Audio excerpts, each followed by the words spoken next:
E aí, galera que curte demais uma teoria muito louca baseada apenas no que seus olhos veem, somado às vozes da sua cabeça? Bom ou não? Faz questão de abrir o vídeo de hoje mostrando pra você o que estão dizendo a galera da esquerda. Você não vai acreditar. A gente hoje em dia no Brasil não pode falar sobre apagão sem discutir a possibilidade de um atentado da extrema-direita. Como a gente já falou, é improvável, mas a gente não pode tirar essa carta de cima da mesa. Meus amigos, Bolsoringa desligou o disjuntor do Brasil. Esse Bolsoringa. Apagão de luz em todo o Brasil, preço da gasolina e diesel disparando, e eu só consigo pensar no tweet da Gleisi Hoffmann de julho de 2021 em plena pandemia. Petrobras anuncia mais um reajuste dos combustíveis. Diesel terá alta de 6,3% e gasolina de 3,7%. Enquanto Bolsonaro governar, essa será a política de preços da Petrobras. O povo pagando caro e os acionistas lucrando horrores. Mudou o presidente da empresa pra quê? Mentiroso! Gasolina subindo mais de 16% e diesel disparando quase 30% no preço. Sem pandemia. Sem pandemia, Gleisi, só a boa e velha incompetência petista. Mas, falar com vocês que tanto de Merlin enrolando e a gente só tá no meio da semana. E pra minha surpresa, a esposa do Lully, conhecida como Esbanja, tomou pra dentro de todos os lados após querer se colocar como a nova ministra de Minas e Energia ao explicar o apagão que o Brasil viveu nessa terça. Porque não tem condição uma abóbora dessa, colega. Você só pode estar querendo ser ministra. Mas eu vou deixar vocês ouvirem porque é muito mais legal do que parece. O foco agora é o Lula e a marcha ré que o Brasil foi colocado.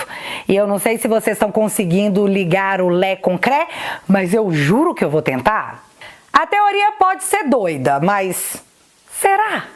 Pra você descobrir, pega a pipoca, fica confortável e bora lá!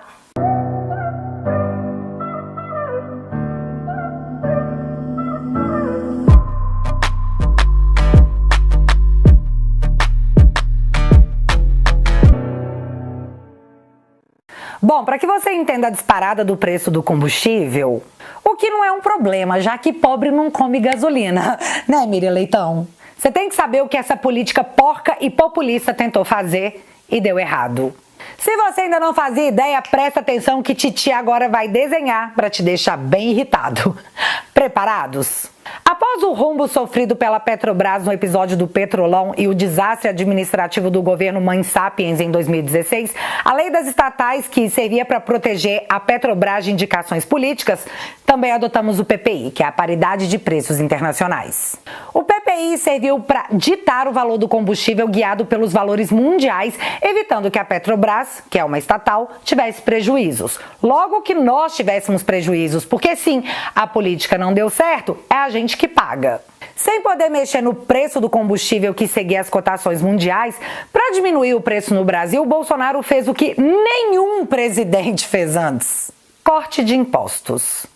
E com a queda do preço do barril no mundo em 2022, experimentamos uma gasolina mais baixa somada à queda dos impostos. Esse era o ponto que nós estávamos até o fim de 2022. Com a ascensão do desgoverno, tudo que foi construído para proteger a empresa foi retirado. Não só abrindo espaço para novos escândalos de corrupção com o fim da lei das estatais, que permitiu que Lula colocasse na presidência da estatal o senador petista Jean Paul Prats, como rejeitaram a paridade de preços internacionais, porque o petróleo é nosso, né? A gente põe o preço que a gente quiser. Então, o desgoverno baixou o preço do combustível e retomou a cobrança de impostos federais. Baixou na marra. Só que aí aconteceu no Brasil o que aconteceu no mundo todo, o preço do barril de petróleo voltou a subir. Só que a Petrobras, sob o comando do PT, resolveu ignorar a subida do preço no mundo porque ele precisava resolver um outro problema: o percentual de juros no Brasil. E como que essas coisas se conectam? Bom, para que o Banco Central diminua o percentual de juros, é necessário diminuir a inflação e mostrar que o governo está fazendo o dever de casa. E isso acontece porque quando você baixa os juros, normalmente a inflação sobe. Quando os juros sobem, a inflação diminui. E é muito importante para o Lully diminuir os juros para que você possa ir na Magazine Luiza fazer uma compra no carnezinho gostoso, pagando uma taxa de juros de quase 6%. Já que a Magazine Luiza está quebrando, e eu posso dizer isso porque ela anunciou o balanço de segundo semestre com um prejuízo superior a 300 milhões de reais. Tá, não é só por causa disso, mas a Luísa Trajano, dona da Magazine Luiza, faz parte do conselhão econômico do Lully. Então... E a subida do preço da gasolina e do diesel não é apenas impopular porque encarece alimentos, fretes e serviços, além de deixar o povão pé da vida. A subida de preços de combustível também aumenta a inflação, o que atrapalha os planos do Lully de dar um jeito nos juros com o Banco Central. Nós, Brasil, não somos autossuficientes em produção de combustível. Logo, os itens de refino e até mesmo o petróleo refinado vêm lá de fora. Só que lá fora eles não têm um Lully populista. Lá fora eles seguem a paridade de preço internacional. Então, os vendedores de combustível no Brasil começaram a comprar mais caro para vender mais barato para que o Lully enganasse você que estava achando que o governo dos pobres estava bombando. Só que o problema do malandro é achar que só a mãe dele fez filho esperto. Ninguém gosta de tomar prejuízo em nome de um Estado incompetente. Os caras então resolveram simplesmente parar de importar combustível. Resultado? O desabastecimento começou a ser noticiado. A situação começou a ficar insustentável. Então, Jean Paul Prats segurou o máximo que ele pôde. E aqui nós temos que pensar que o Lully pode ser burro e incompetente, mas ele não pode ser doido a ponto de quebrar a Petrobras no primeiro ano de desgoverno. E assim chegamos ao primeiro alto reajuste da temporada. 41 centavos na gasolina e 78 centavos no diesel. E amigos, é só o primeiro, porque os preços da Petrobras, mesmo com o reajuste de terça-feira, ainda estão abaixo dos preços no mundo. Conclusão, mais uma vez, maquiar a economia brasileira com números artificiais não deu certo. Assistiremos agora a subida da inflação, a estagnação dos juros e você que fez o L fazendo cosplay de burrinho do Shrek. Mas calma, não para por aí. Eu sei, é doloroso, mas você precisa compreender o que tá rolando enquanto não é tarde demais. E galera, só o conhecimento liberta. Assistimos nos últimos meses o aumento de impostos em quase tudo. Você piscou e o taxade te taxou. Vamos entender aqui um paralelo importante. O Bolsonaro promoveu a maior redução de impostos da história do Brasil. E com isso tivemos uma arrecadação recorde. Quem poderia imaginar, né? Se você reduzir os impostos das coisas, as pessoas consumirão mais em maior quantidade, aumentando a arrecadação. Nossa, que doideira! Tipo revolucionário. Em contrapartida, visando um aumento da arrecadação, o Taxade resolveu aumentar os impostos e, além disso, criar novos impostos. Aí você sabe o que aconteceu? A arrecadação vem despencando mês após mês e o povo brasileiro parou de comprar. E assim o desgoverno não consegue arrecadar através dos impostos. E isso é um problema gravíssimo, porque para fazer o arcabouço fiscal dar certo, o Taxade estava contando que você seria taxado e continuaria gastando muito para o governo arrecadar muitos dinheiros para manter 37 ministérios. Além de garantir para o Lully 200 milhões livres para melhorar a sua imagem na internet. Porque sim, o Lully em 2024 vai gastar 200 milhões para melhorar sua imagem na internet. Enquanto isso, temos contingenciamento na educação, na saúde, além do corte de milhares de pessoas do Bolsa Família. Prioridades, faz o L. Mas tá, pro arcabouço fiscal funcionar, o Taxade estava dizendo que precisava de 150 bilhões a mais.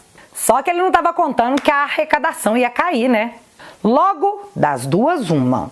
Ou ele vai desistir do arcabouço e criar uma instabilidade econômica lulística, ou ele vai descer mais ainda a lenha nos impostos. Na galera rica. Não é piquinho. E aqui eu fiz questão de trazer a matéria de uma mídia bem de esquerda para você não tentar se iludir dizendo que é uma mentira. Líder do PT admite abrir mão momentaneamente de taxar milionários para aprovar reforma. Os caras berraram por 4 anos no governo Bolsonaro pedindo a taxação das grandes fortunas. E quando chega a vez deles de pôr em prática, não, obrigado. Você entendeu ou você quer que eu coloque o nariz de palhaço? Mas eu quero ser mais escrachada que isso e de forma inacreditável dá pra fazer. Presta atenção. O O Tachad taxou as brusinhas da Shein porque ele disse que ia arrecadar 8 bilhões de reais com a taxação. E por mais que a esbanja dissesse que o imposto seria para o empresário e não para você, que caiu nessa, putz. Desde o dia 1º de agosto você está sendo taxado. E qualquer coisa que você comprar com um impostinho gostoso do Tachad, você vai pagar imposto, porque ele tem que arrecadar 8 bilhões. E nós já falamos aqui, quem compra as brusinhas da Shein não é rico, coleguinha. É o pobre que tenta se vestir melhor gastando menos. Beleza, mas enquanto o pobre está sendo taxado nas brusinhas para que o Tachad consiga 8 bilhões, os irmãos Batista da JBS, condenados por corrupção com o nosso dinheiro, olha só que legal, conseguiram um desconto de 7 bilhões de reais em multa. Eram mais de 10 bilhões que eles deveriam ressarcir os cofres públicos e agora eles vão pagar só um pouco mais de 3 bilhões. Mas fica sussa, nós vamos poupar os bilionários que jantaram mês passado com o Barroso de pagar a multa, porque os 7 bilhões que os bilionários receberam de desconto, o pobre vai pagar em imposto na brusinha da Shein.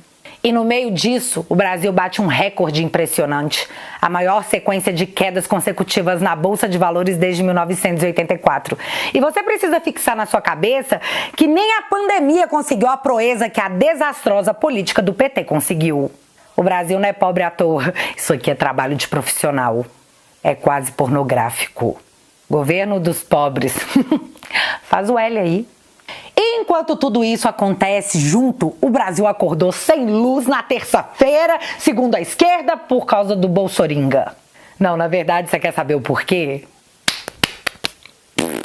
Não, mentira! A Janja falou lá no Twitter que aconteceu porque a Petrobras foi privatizada no governo Bolsonaro. Mas aqui, antes de eu explicar isso pra vocês, e assim, é delicioso, você vai quase sentir gosto de chocolate, porque quem meteu o creu na esbanja foi o pessoal da Goebbels News. Sim! Deixa eu dar meus 2 centavos nessa questão da Eletrobras. A primeira é que desde que o desgoverno Lula voltou, ele decidiu, colocou a ideia fixa na cabeça que ele tem que reverter a privatização da Eletrobras, que era uma estatal até ano passado. Porque ela dava muito lucro? Nope. É porque ela alimentava o PT. Entre corrupção e má gestão do PT, em 2017, tínhamos um valor a ser apresentado. 186 bilhões de prejuízo da Eletrobras. Mas eu vou deixar a Lilian Vitfib falar, e é importante você prestar atenção nesse áudio, porque ela deixa claro o que foi a Eletrobras nos governos do PT, as suas ligações e por que o PT quer ela de volta. Proibiu o nosso? Sim, aqui. A Eletrobras de aportar mais 100 milhões de dólares numa hidrelétrica da Nicarágua. Os votos dos ministros eram assim: inacreditável, inadmissível, inviável, absurdo. A Eletrobras está com as ações dela suspensas na Bolsa de Nova York porque não consegue liberar um balanço, porque os auditores se recusam a assinar um balanço que não, enfim, está aconteceu com a Eletrobras também, né? Que depois e que a Eletrobras basicamente não reconhece prejuízos, não assume prejuízos da Lava Jato, e a KPMG, que é a auditoria, se recusa a assinar. Moral da história, foi proibida, isso vai custar um prejuízo pro aposentado, pro contribuinte de imposto de renda, pro desempregado, no supermercado vai custar inflação, porque é tudo dinheiro do Tesouro que vai acabar pagando esses prejuízos. Dinheiro do Tesouro é nosso. Vai ter que reembolsar investidor de americano, inclusive se esse negócio for para frente, porque lançou ações na Bolsa de Nova York, enganou o investidor, etc. Ou seja, você perguntou dos países. Nicarágua, na Nicarágua a gente tem negócio, tem hidrelétrica sendo feita com grana da Eletrobras. O que a Eletrobras tem que fazer hidrelétrica na Nicarágua? Isso é só um exemplo. Tem os exemplos de Angola, de Gana, esses 2 países são os que... Ditaduras maravilhosas. Passam pelas investigações de tráfico de influência internacional do Lula. Tem Venezuela, tem Peru, tem Equador. Tem o Porto de Mariel. Para não falar de Cuba, do Porto de Mariel. São esses. Os negócios são estatais, são o seu dinheiro. E é curioso que no caso do Porto de Mariel, por exemplo, os documentos estão fechados até 2027. Sigilo! Secretos, declararam secretos. Você não pode saber o que foi que aconteceu. Olha, é uma pena o que fizeram com o dinheiro do Tesouro Nacional, inclusive em negócios, entre aspas, internacionais. Não são negócios, como a gente sabe. Tem até Portugal no meio, né? Tem investigação envolvendo ex-ministro Sócrates, ex-primeiro-ministro Sócrates, e quem mais? Preso vários meses em Portugal por ordem do Ministério Público, que cruza com Zé Dirceu, com Lula. É uma bagunça. É uma bagunça. Então, ficou claro, né? A Eletrobras, assim como a Petrobras, ambas estatais, já foram morada do PT. E eles querem pegá-las de volta. E aqui a gente entra na parte da teoria chapéu de alumínio. Tá preparado? Como eu disse pra vocês, desde que retornou ao poder, o Lula deixou claro que brigaria muito para reverter a privatização da Eletrobras. Isso é fato consumado em meses e meses de declaração. No dia 4 de agosto, o Lula assinou um decreto dizendo que voltaríamos a comprar energia da Venezuela. Maduro agradece. Na noite dessa segunda-feira, do nada, literalmente, até onde sabemos, do nada, o presidente da Eletrobras, que ganhava mais de 300 mil Dilmas, pediu demissão. Tipo, vocês que lutem, eu tô fora. Na terça-feira, o Brasil acorda com um apagão. Esbanja vai lá e faz uma postagem no Twitter jogando a culpa do apagão na privatização. O ministro de Minas e Energia até apareceu para uma coletiva que não explicou nada. Mas antes disso, tivemos a Globo News pegando a declaração da Esbanja e... creu. É sério, vocês merecem ouvir. Em relação a descumprimento, nesse um ano de privatização, de contratos que fragilizaram o sistema, porque a Eletrobras, ela é dona da malha de transmissão. Mas praticamente. Se ela tiver, eu não é ela. Não é a primeira dama do ministro. Tem essa função. Querendo ou não, isso aqui acaba politizando a questão. Acho que isso a gente pode dizer com certeza. Se o governo estava... Chamou pra dentro do alvorada isso, né? Porque é igual quando um filho de Bolsonaro postava alguma coisa. Ah, é minha opinião. Não, você é filho do presidente. Com Bolsonaro, bota o Bolsonaro em tudo. Tem um outro. Mas escuta, ó. É claro que tem informações, Valdo, de quem tá ali do lado e sabe de muita coisa. É a opinião, o presidente Lula falou várias vezes da privatização da Eletrobras. Isso foi uma das primeiras crises com o Congresso, esse novo, quando veio essa história de tentar rever a privatização da Eletrobras. A gente saiu de um governo, de negócio de fake news, de desinformação, de informação imprecisa. O que o Brasil está precisando nesse momento é informação precisa. Por que eu fiquei no escuro? Por que minha vida foi prejudicada? Então, você dá uma informação dessa. Esse é o tweet, foi privatizado. Você está informando? Então, foi a privatização o problema? Não um problema com os operadores privados? Se não, é desinformação. Então, mais uma vez, a gente está numa era que o governo, ao invés de informar, está desinformando. Nossa. Seja por fake news, seja por ideologia. Não gostar da privatização. Não é sério isso. Não é sério, eu concordo contigo.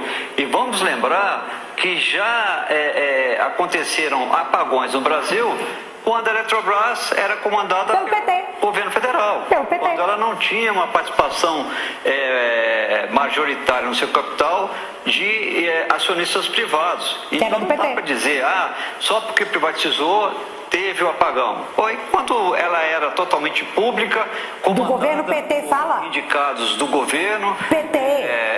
Com loteamento político do PT. Diretorias, e os apagões aconteceram também no Brasil, né? Então não dá para fazer um discurso simplista desse. Nó, que feia, hein, Janja? O cara falou que você tá desinformando a população. Será que você vai parar no inquérito do Alexandre? Cara, o maior lulista da Globo News diz que a Janja tá desinformando a população por questões ideológicas. Não esperava, sério, não esperava. No meio dessa confusão, tivemos várias e várias declarações de políticos de esquerda colocando a culpa do apagão na privatização. Como, por exemplo, o Randolfo Rodrigues, que antes da manifestação do ministro anunciar o que foi que aconteceu, disse que a conta da privatização tinha chegado e que essa conta era o apagão. Que coisa, né? Você querer reverter uma privatização de uma estatal que já teve o presidente preso na era PT por corrupção, e aí acontece um apagão no Brasil todo e os políticos aliados do Lula ficam colocando a culpa na privatização menos de 24 horas após o presidente da Eletrobras pedir demissão? Zero suspeito. Mas aí foi a vez do ministro de Minas e Energia se pronunciar sobre o que ocorreu. E você sabe o que ele disse? Abre aspas. Houve sobrecarga no Ceará, o que fez o sistema entrar em colapso na região com uma perda abrupta de carga. A ONS reagiu, modulou a carga para sul e sudeste e fez a carga ser reduzida para proteger o sistema. Fecha aspas. Então, você entendeu? Não? Nem eu. Na verdade, eu acho que ninguém entendeu. Nem o otaviano lulista Guedes, que disse o seguinte... Olha, sem nenhum trocadilho, eu e o Brasil continuamos no escuro em relação às causas desse apagão, né? Essa coletiva não trouxe ali, nem se alinha onde aconteceu o problema no Ceará, é da Eletrobras. Apesar de falar e não falar nada, o ministro fez questão de sair em defesa da Janja e disse que o que ela falou é só uma realidade e que a privatização causou um dano danado ao país. Sei. Deve ser esse dano aqui. O ano é 2016. Uma auditoria na Eletrobras calculou em 300 milhões de reais os prejuízos com a corrupção em 2014 e 2015 em Angra 3, na termoelétrica Mauá 3, na hidrelétrica de Simplício e em outra obra não divulgada. As ações da Eletrobras voltam a ser negociadas amanhã na Bolsa. Então, depois disso aí, vai aí o que eu acho. De achismo, de vozes na minha cabeça. Os caras vão reverter a privatização da Eletrobras. Anota. Pra finalizar, tivemos CPMI com o fotógrafo da Reuters que ficou com a cara de quem tava segurando a dor de barriga quando o Ramagem perguntou se poderiam quebrar o sigilo dele para saber com quem ele tava falando durante a invasão. E claro, ele não autorizou.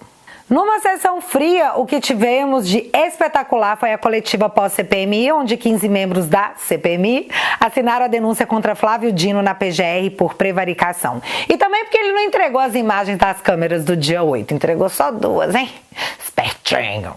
Claro e objetivo aqui, senhores, no seguinte sentido. Todos os senadores aqui anteriormente disseram algo bem claro.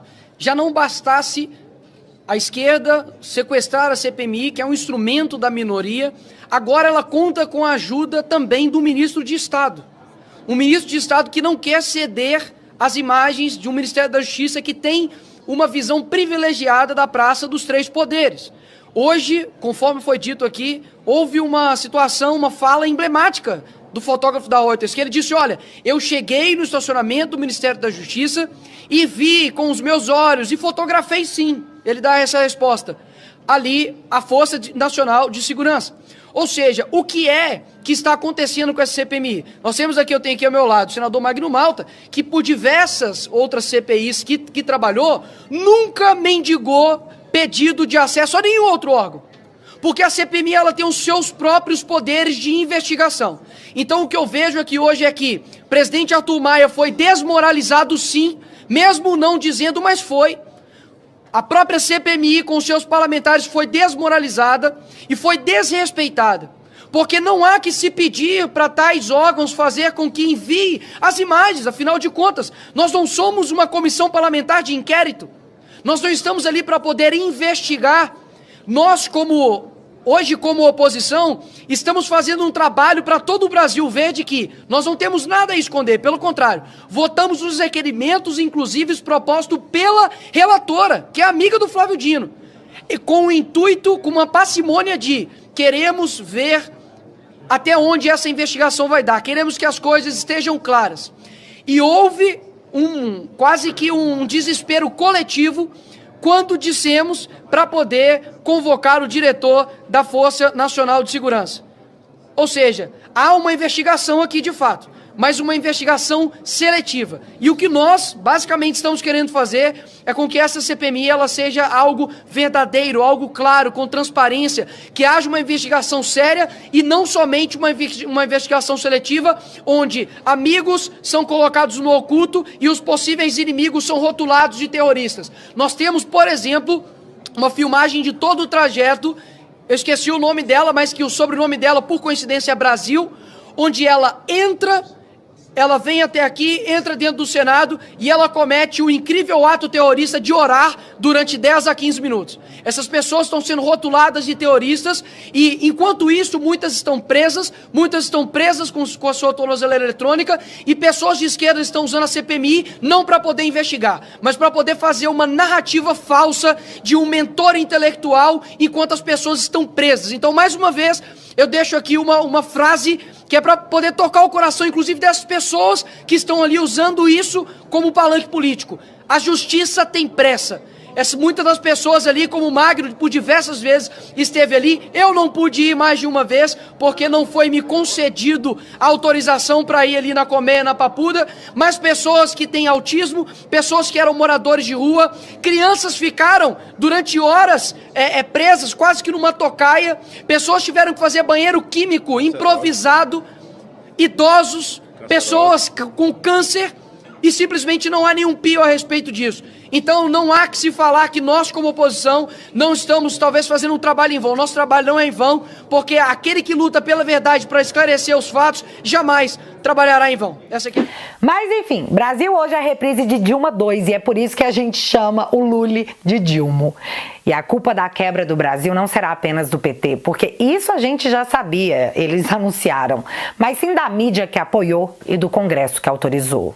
Aguardando os escândalos de corrupção dos próximos capítulos. E galera, estamos com um programa novo na plataforma, o Te Atualizei News, que sai todo domingo de manhã com um resumão dos principais acontecimentos. E se você já é parte da família, vai lá assistir o último, que foi um especial sobre as joias do Bolsonaro que estão distraindo o povo enquanto o Brasil quebra. E se você não é da família, bora Bill! Vou deixar o link fixado aqui no primeiro comentário e desde já o meu muito obrigada. E agora eu quero saber de vocês, o que vocês acham que provocou o apagão de terça-feira? Me conta aqui nos comentários que eu quero saber. Se você ainda não é inscrito aqui no meu canal, meu amigo, se inscreve e deixa seu like, porque você já sabe, acontecendo alguma coisa de relevante ou irrelevante, a gente volta. Beijos, galera! Fui!